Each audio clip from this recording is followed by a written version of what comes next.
Hi అండి అందరికీ. ఈరోజు నేను ఒక మంచి స్వీట్ రెసిపీ అయితే చేశానన్నమాట. టేస్ట్ అయితే చాలా బాగుంది.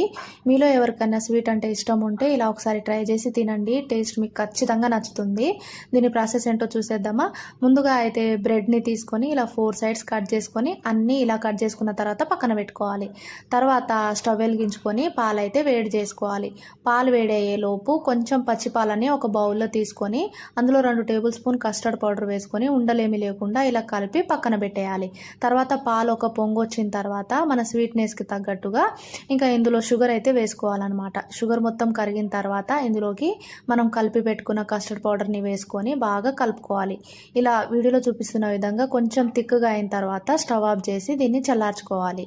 తర్వాత ఇలా ఒక బాక్స్ తీసుకొని మనం కట్ చేసి పెట్టుకున్న బ్రెడ్ పీసెస్ని అయితే ఇలా పెట్టుకోవాలన్నమాట.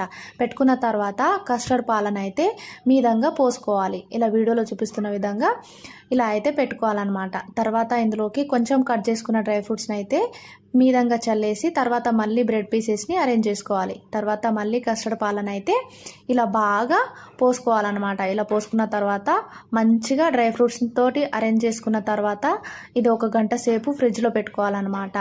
తర్వాత చల్లగా తింటూ ఉంటే టేస్ట్ అయితే చాలా బాగుంటుంది.